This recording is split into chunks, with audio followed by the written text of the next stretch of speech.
कभी सोचा है कि कैसा लगेगा अगर दरवाजे पर दस्तक हो और सामने स्वयं भगवान खड़े हों? सुनने में ये किसी कहानी जैसा लगता है ना, है ना? पर हमारे शास्त्रों के अनुसार ये उतना भी नामुमकिन नहीं है। तो चलिए आज बात करते हैं उन 3 खास वजहों की जिनके कारण खुद महादेव किसी इंसान के घर दर्शन दे सकते हैं। जरा सोचिए, एक भक्त है, वो बहुत पूजा पाठ, बहुत दान धर्म करता है, लेकिन धीरे धीरे उसकी भक्ति पर अहंकार हावी होने लगता है। उसे अपने अच्छे कामों पर, अपने दान पर गर्व होने लगता है। तो अब ये भक्ति भक्ति नहीं रही, ये तो बस दिखावा बन गई है।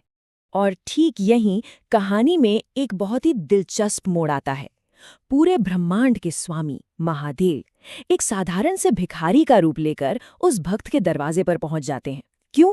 ताकि उसे विनम्रता का असली मतलब समझा सके। क्या हम भगवान को सिर्फ तभी याद करते हैं जब सब कुछ अच्छा चल रहा हो, या फिर जब जिंदगी में तूफान आता है, मुश्किलें आती हैं, तब भी हमारा विश्वास उतना ही मजबूत रहता है?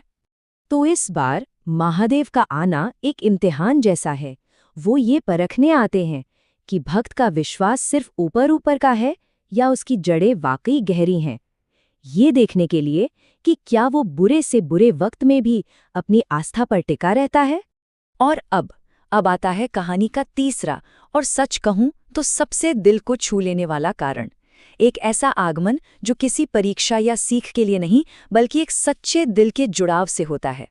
भक्त कन्नप्पा की कहानी तो सुनी होगी, वो साधारण शिकारी जिसने महादेव के लिए अपनी आंखें तक दे दी।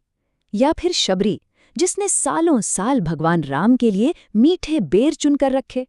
उनके पास न धन था, न कोई बड़ा पद, उनके पास था तो बस सच्चा निश्छल प्रेम।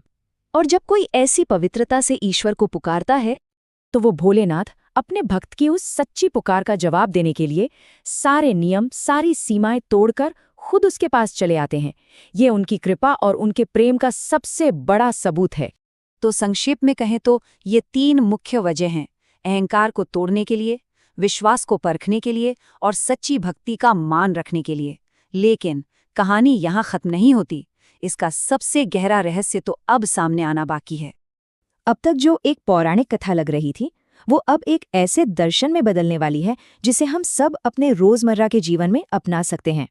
शिव पुराण में एक सिद्धांत है, अतिथि देवो भव। इसका मतलब है कि हमारे दरवाजे पर आने वाला हर मेहमान, हर अतिथि भगवान का ही रूप है। ये सिर्फ एक कहावत नहीं है, ये एक बहुत गहरा आध्यात्मिक सच है।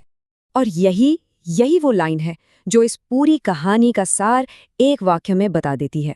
शास्त्र कहते हैं कि महादेव हर जीव में बसते हैं। इसलिए जब हम किसी अतिथि का अनादर करते हैं तो हम अनजाने में स्वयं महादेव का ही अपमान कर रहे होते हैं। तो देखिए, असल बात ये नहीं है कि भगवान कब आते हैं। असल बात ये है कि भगवान तो पहले से ही मौजूद है, हर उस इंसान में जो हमारे दरवाजे पर दस्तक देता है।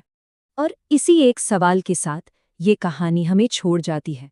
अगली बार जब दरवाजे पर कोई दस्तक दे, तो क्या हम उसमें ईश्वर का वो अंश देख पाएंगे? इस पर विचार जरूर कीजिएगा।